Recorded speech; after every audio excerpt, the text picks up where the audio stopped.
Saya Carlos Yonito Anitla, NIRAM 2016-11034, kelompok 4, kelas A. Pada kesempatan ini, saya akan mempresentasikan dan juga memverbalkan maupun menginterpretasi tugas individu saya. Topik 10, rekam medis. Verbalkan dan interpretasikan data pengisian item-item form assessment awal gigi dan mulut pasien.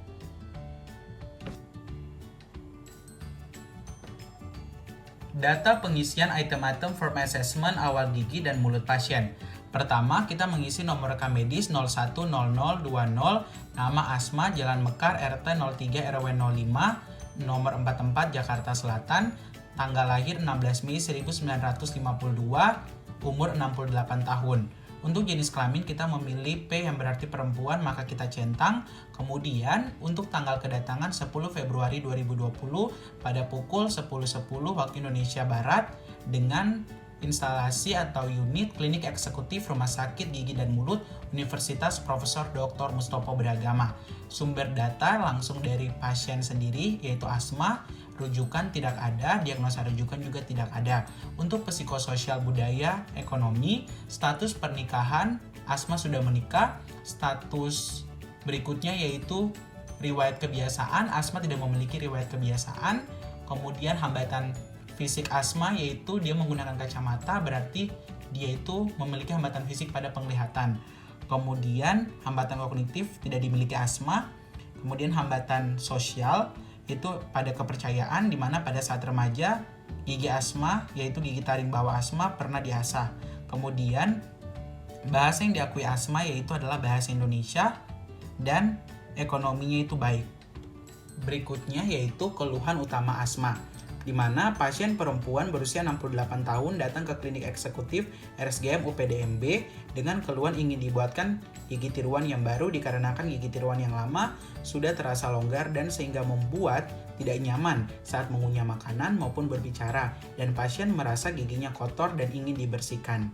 Riwayat penyakit lain yaitu adalah pasien memiliki riwayat penyakit hipertensi terkontrol dengan riwayat alergi tidak dimiliki. Pemeriksaan umum yang pertama adalah tekanan darah didapati 120/90 mm Hg, kemudian tinggi badan 158 cm, berat badan 60 kg, untuk nadi 90 kali per menit, kemudian suhu 36,6 derajat Celcius. Pada pemeriksaan objektif yang kita periksa yang pertama adalah pemeriksaan ekstraoral. Dilihat dari pandangan depan dan juga lateral. Kemudian kita pemeriksaan intraoral yang dilihat keadaan dalam rongga mulut. Yang pertama kita mendapati adalah pemeriksaan ekstraoral, yaitu wajah simetris, kemudian pipi simetris, bibir juga simetris. Pada palpasi limfa nodul itu adalah teraba, kemudian dia memiliki temporomandibularis joint, tidak ada kelainan, kemudian otot mastikasi ada kelainan, tidak ada pembengkakan. Pada pemeriksaan intraoral, mukosa pipinya itu sehat, lidahnya itu tidak ada kelainan, mukosa dasar mulut tidak ada kelainan, mukosa lidah itu sehat, kemudian gingivanya tuh ada resesi. Pada bagian palatum juga dia itu keras, tetapi terdapat torus palatinus di midline langit-langit. Berikutnya kita melakukan namanya pengkajian asesmen nyeri, yaitu nyerinya itu tidak terdapat nyeri dengan skala nyeri adalah 0. Jadi pada gambar tersebut menggambarkan skala nyeri dari Asma. Berikutnya kita melakukan hasil dari pemeriksaan penunjang. Ya, pada pemeriksaan penunjang yang kita lakukan, maka kita bisa mendapatkan yaitu pasien memiliki anemia karena jumlah hemoglobin, eritrosit dan hematkrit di bawah normal dan kolesterol lebih dari nilai normal. Diagnosis banding yang didapat Asma yaitu torus palatinus disertai penurunan tulang alveolar. Rencana perawatan dan tindak lanjut perawatan yaitu pembuatan gigi tiruan sebagian lepasan untuk rahang atas dan rahang bawah. Kemudian kita rujuk ke departemen perio untuk mengatasi resesi dan membersihkan karang gigi di regio bawah. Untuk rujukan berikutnya ke departemen konservasi untuk merestorasi gigi 27 dan juga 43. Dan yang terakhir bisa kita rujuk ke departemen oral surgery untuk dilakukan eliminasi torus palatinus. Verbalkan dan interpretasikan pengisian form odontogram pasien.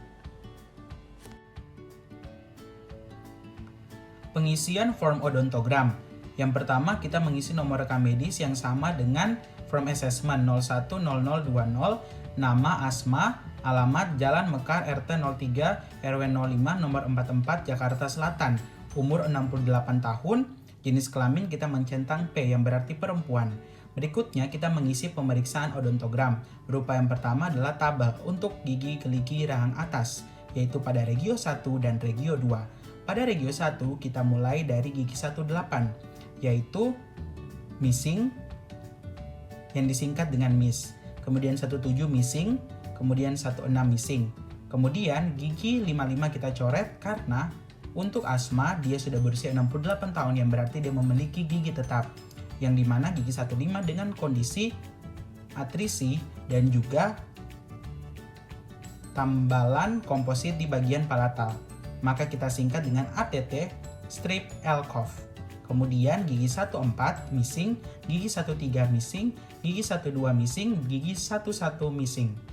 Berikutnya kita pindah pada regio 2. Regio 2 dimulai dari gigi 21, yaitu missing, gigi 22 missing, gigi 23 missing, gigi 24 missing, gigi 25 missing, gigi 26 missing. Pada gigi 26 dia memiliki karies pada bagian vestibulum dan juga bagian oklusal, maka kita singkat dengan VOCAR. Kemudian gigi 28 missing. Baik, ini adalah tampilan untuk gigi geligi rahang atas. Dari regio 1 gigi 18 sampai gigi 11 dan regio 2 gigi 21 sampai gigi 28. Kita memberikan tanda X pada gigi 18, 17, 16, 14, 13, 12, 11, 21, 22, 23, 24, 25, 26, dan juga 28. Yang ini kita tulis juga miss, yang berarti missing atau kehilangan gigi. Sedangkan pada gigi 16 kita melakukan arsiran berwarna hitam pada bagian palatal karena terdapat tambalan komposit. Lalu yang berikutnya kita melakukan penandaan juga pada bagian vestibulum oklusal karies gigi 27. Berarti yang kita lakukan pada bagian vestibulum dan juga oklusal. Lalu yang berikutnya, karena kita tidak menggunakan gigi 55 sampai gigi 51 dan juga gigi 61 sampai gigi 65 karena pasien giginya sudah erupsi atau dapat dikatakan gigi dewasa, maka kita coret. Berikutnya kita pindah ke yang namanya rahang bawah. Untuk tabelnya sendiri kita mulai dari gigi 38. Untuk gigi 38 itu adalah missing, gigi 37 itu missing, gigi 36 missing, pada gigi 35 missing, gigi 34 missing, gigi 33 itu memiliki cervical karies dan juga memiliki tambalan komposit pada bagian distal. Kemudian gigi 32 missing, kemudian gigi 31 missing. Berikutnya kita pindah ke regio 4, yaitu gigi 41 memiliki atrisi yang kita lambangkan dengan ATT, kemudian gigi 42 memiliki atrisi juga, gigi 43 memiliki vestibulokaries dengan tambalan komposit di bagian distal dan juga memiliki atrisi. Kemudian gigi 44 missing, gigi 45 missing, gigi 46 missing, dan gigi 46, 47, dan 48 missing. Oke, kita akan mulai dari yang diberikan tanda X pada gigi 48, 47, 46, 45, 48, kemudian 4, sudah, kemudian regio 3 itu ada gigi 34, gigi 35, 36, 37, 38 yang berarti missing, juga dilambangkan atau disingkat dengan miss. Lalu yang berikutnya pada gigi 83. Pada gigi 83 dia memiliki vestibulokaries. Vestibulokaries, maka kita memberikan garis di bagian vestibulum. Kemudian dia memiliki yang namanya distal, ya di bagian distalnya itu terdapat cough yang berarti composite filling. Berarti kita arsir di bagian distal. Kemudian kita pindah ke bagian gigi 33, yang dimana dia memiliki yang namanya karies di bagian servikal, dan juga dia memiliki yang namanya tambalan di bagian distal berupa composite filling. Harus kita arsir. Lalu yang berikutnya, untuk gigi 85 sampai 81 dan juga 71 sampai 75 kita coret karena Asma ini sudah berumur 68 tahun, yang berarti dia sudah memiliki gigi tetap karena giginya sudah erupsi. Lalu yang berikutnya untuk oklusi dari Asma sendiri itu normal bite, kemudian torus palatinusnya itu multitiple, kemudian tidak memiliki torus mandibularis, memiliki palatum yang dalam, kemudian diastemanya itu tidak ada, kemudian tidak memiliki gigi anomali, didapati decay-nya berjumlah 3, missing berjumlah 23, dan filling berjumlah 3. Jumlah foto yang diambil adalah 4 untuk foto intraoral, dan foto ronsen yaitu adalah 1 untuk foto panoramik. Diperiksa oleh Dr. Gigi Carlos Jonito Anitla, tanggal pemeriksaan 10 Februari 2020. Tanda tangan pemeriksa. Verbalkan dan interpretasikan data pemeriksaan laboratorium darah dan rencana tindak lanjut perawatan.